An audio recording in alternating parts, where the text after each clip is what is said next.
ನಮ್ಮ ಮೆಟ್ರೋ ನಿಲ್ದಾಣಕ್ಕೆ ಖಾಸಗಿ ಕಂಪನಿಯ ಹೆಸರಂತೆ. ಇದು 30 ವರ್ಷಗಳ ಒಪ್ಪಂದ, ಒಟ್ಟು 80 ಕೋಟಿ ಡೀಲ್. ನಮ್ಮ ಮೆಟ್ರೋ ನಿಲ್ದಾಣಕ್ಕೆ ಖಾಸಗಿ ಕಂಪನಿಯ ಹೆಸರು. ಇದು 30 ವರ್ಷಗಳ ಒಪ್ಪಂದ, ಒಟ್ಟು 80 ಕೋಟಿ ಡೀಲ್ ಅಂತೆ. ಪ್ರೆಸ್ಟೀಜ್ ಬೆಳಂದೂರು ಮೆಟ್ರೋ ನಿಲ್ದಾಣ ಹೆಸರು. ಸಿಲ್ಕ್ ಬೋರ್ಡ್ ಕೆಆರ್ ಪುರಕ್ಕೆ ಸಂಪರ್ಕಿಸುವ ಮಾರ್ಗ ಅದು. ನಾನ್ ಫೇರ್ ಬಾಕ್ಸ್ ಆದಾಯದ ಮೊರೆ ಹೋದ ಬಿಎಂಆರ್ಸಿಎಲ್. ಪ್ರಯಾಣ ದರ ಏರಿಕೆಗೆ ವಿರೋಧ ವೇಳೆ ಈ ನಿರ್ಧಾರವನ್ನ ತೆಗೆದುಕೊಂಡ್ರ ಖಾಸಗಿ ಕಂಪನಿಗಳ ಜೊತೆ ಬಿಎಂಆರ್ಸಿಎಲ್ ಮಹತ್ವದ ನಿರ್ಧಾರ. ಈ ವರ್ಷದ ಕೊನೆಗೆ ಮೆಟ್ರೋ ಓಡಾಟ ಪ್ರಾರಂಭ ಸಾಧ್ಯತೆ. ಮೆಟ್ರೋ ನಿಲ್ದಾಣದಿಂದ ಪ್ರೆಸ್ಟೀಜ್ ಕ್ಯಾಂಪಸ್ಗೆ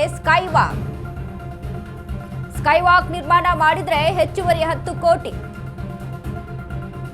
ಪ್ರೆಸ್ಟೀಜ್ ಗ್ರೂಪ್ಗೆ ಮೆಟ್ರೋ ನಿಲ್ದಾಣದ ನಿರ್ವಹಣೆ. 3000 ಚದರಡಿ ವಾಣಿಜ್ಯ ಸ್ಥಳದ ಹಕ್ಕು ಪ್ರೆಸ್ಟೀಜ್ ಕಂಪನಿ. ನೋಡಿ, ನಮ್ಮ ಮೆಟ್ರೋಗೆ ಇದೀಗ ಖಾಸಗಿ ಕಂಪನಿಯ ಹೆಸರು. ಗಮನಿಸಿದೀವಿ ನಾವು ಈ ಹಿಂದೆ 5% ಹೆಚ್ಚಳ ಆಗುತ್ತೆ ಮೆಟ್ರೋ ದರದಲ್ಲಿ ಅಂತ. ಬಟ್ ಅದು ಕೆಲವೊಂದು ರಾಜಕೀಯವಾಗಿ ತಿರುವನ್ನ ಪಡೆದುಕೊಳ್ತು. ಅದಕ್ಕೆ ವಿರೋಧಗಳು ಸಹಿತ ವ್ಯಕ್ತವಾಯಿತು. ಹೀಗಾಗಿ ಕೇಂದ್ರದಿಂದ ಇದನ್ನ ಮಾಡಕೂಡದು ಅನ್ನುವಂಥ ಆದೇಶ ಬಂತು ಅಂತ ಒಂದು ಕಡೆ ಮಾಹಿತಿ. ಸೊ ಹೀಗಾಗಿ ಎಲ್ಲದರ ಮಧ್ಯೆ ಅದು ಯಾವುದೇ ಥರದಂಥ ಅದರ ಪ್ರಕ್ರಿಯೆ ಮುಂದುವರಿಲಿಲ್ಲ. ಸೊ ಹೀಗಾಗಿ ದಾರಿಯನ್ನ ತೋಚದೆ ಈ ರೀತಿಯಾಗಿ ನಿರ್ಧಾರವನ್ನು ತೆಗೆದುಕೊಂತ ಹಾಗಾದ್ರೆ ಬಿಎಂಆರ್ಸಿಎಲ್. ರಾಜ್ಯದಲ್ಲಿ ಮೆಟ್ರೋ ವಿಚಾರಕ್ಕೆ ಸಂಬಂಧಪಟ್ಟಂತೆ ರಾಜ್ಯದ ಸರ್ಕಾರ ಇದ್ರ ಬಗ್ಗೆ ಒಂದಿಷ್ಟು ಕ್ರಮಗಳನ್ನು ತೆಗೆದುಕೊಳ್ಳುವಂತ ಹಕ್ಕು ಇರುತ್ತೆ. ಯಾಕಂದ್ರೆ ನಾವು ಪ್ರತಿ ಬಾರಿನೂ ಹೇಳ್ತೀವಿ, ಕೇಂದ್ರ ಬಿಎಂಆರ್ಸಿಎಲ್ ಅಂತ ಅಂದ್ರೆ ಮೆಟ್ರೋ ಅಂತ ಅಂದ್ರೆ ಕೇಂದ್ರ ಸರ್ಕಾರಕ್ಕೆ ಸಂಬಂಧಪಡುತ್ತೆ ಅಂತ. ಬಟ್ ಇಲ್ಲಿ ಈ ಹಿಂದೆ ರಾಜ್ಯ ಸರ್ಕಾರ ಒಂದು ಅನೌನ್ಸ್ಮೆಂಟ್ ಅನ್ನ ಮಾಡಿತ್ತು, ಅಂದ್ರೆ 5% ಏರಿಕೆಯನ್ನ ಮಾಡಬೇಕು ದರದಲ್ಲಿ ಅಂತ. ಬಟ್ ಅದು ಸ್ಥಗಿತ ಆಯಿತು, ಅದು ಯಾವುದೇ ಕಾರಣಕ್ಕೂ ಮುಂದೂಡಿಕೆ ಆಗಲಿಲ್ಲ. ಸೊ ಹೀಗಾಗಿ ಈ ರೀತಿಯಾದಂಥ ನಿರ್ಧಾರವನ್ನ ತೆಗೆದುಕೊಂಡ್ರ. ಪ್ರೆಸ್ಟೀಜ್ ಬೆಳಂದೂರು ಮೆಟ್ರೋ ನಿಲ್ದಾಣ ಅನ್ನುವಂಥ ಹೆಸರು, ಖಾಸಗಿ ಕಂಪನಿಯ ಹೆಸರು. 80 ಕೋಟಿ ರೂಪಾಯಿ ಡೀಲು 30 ವರ್ಷದವರೆಗೂ ಇರುತ್ತೆ ಈ ಒಂದು ಒಪ್ಪಂದ.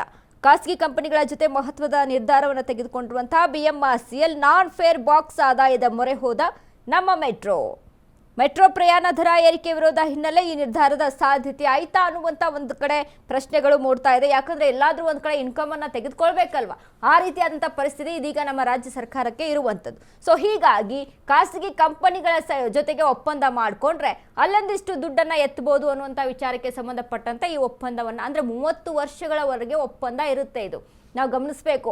ಇದು 1 ವರ್ಷ 2 ವರ್ಷದಲ್ಲ, 30 ವರ್ಷದವರೆಗೆ ಒಪ್ಪಂದ ಇರುವಂಥದ್ದು.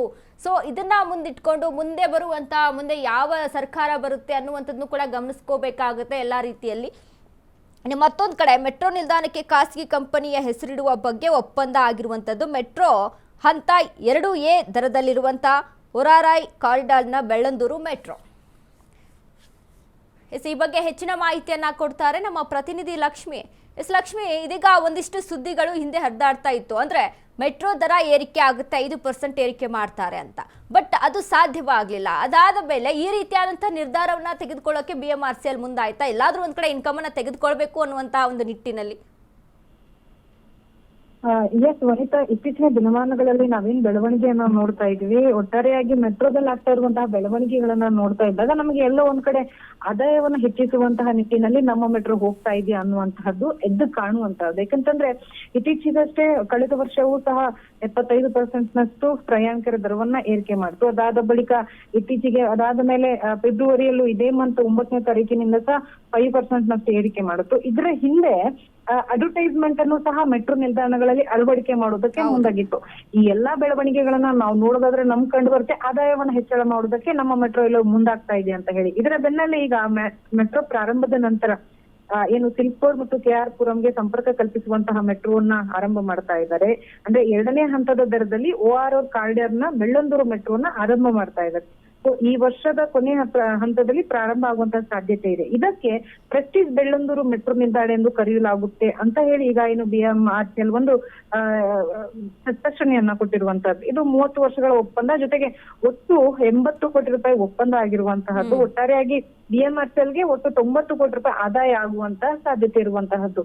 ಯಾಕಂತಂದ್ರೆ ಈ ಎಲ್ಲಾ ಬೆಳವಣಿಗೆಗಳನ್ನ ನೋಡಿದಾಗ ಈಗ 90 ಕೋಟಿ ರೂಪಾಯಿ ಮೊನ್ನೆ ಅಷ್ಟೇ ಏರಿಕೆಯನ್ನ ಮಾಡಿರುವಂತದ್ದು, ಜೊತೆಗೆ ಒಪ್ಪಂದದಲ್ಲಿ ಗರಿಷ್ಠ 1000 ಚದರ ಅಡಿ ಒಳಾಂಗಣ ಜಾಹೀರಾತಿಗೂ ಸಹ ಏನು ಅವಕಾಶವನ್ನ ಕೊಟ್ಟಿರುವಂತದ್ದು.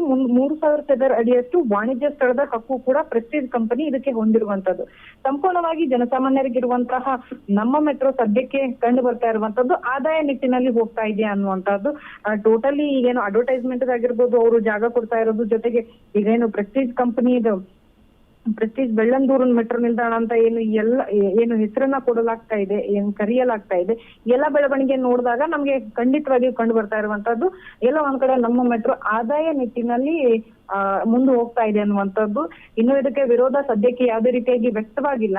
ಇಫ್ ವಿರೋಧ ವ್ಯಕ್ತವಾದ್ರೆ ಯಾವ ರೀತಿಯಾಗಿ ನಿರ್ಧಾರವನ್ನ BMRCL ತಗೊಳ್ತೇನೆ ಅನ್ನುವಂಥದ್ದನ್ನ ನೋಡ್ಬೇಕಾಗಿರುವಂತದ್ದು. ವನಿತಾ, ಥ್ಯಾಂಕ್ ಯು ಲಕ್ಷ್ಮಿ ನಿಮ್ಮೆಲ್ಲ ಮಾಹಿತಿಗೆ.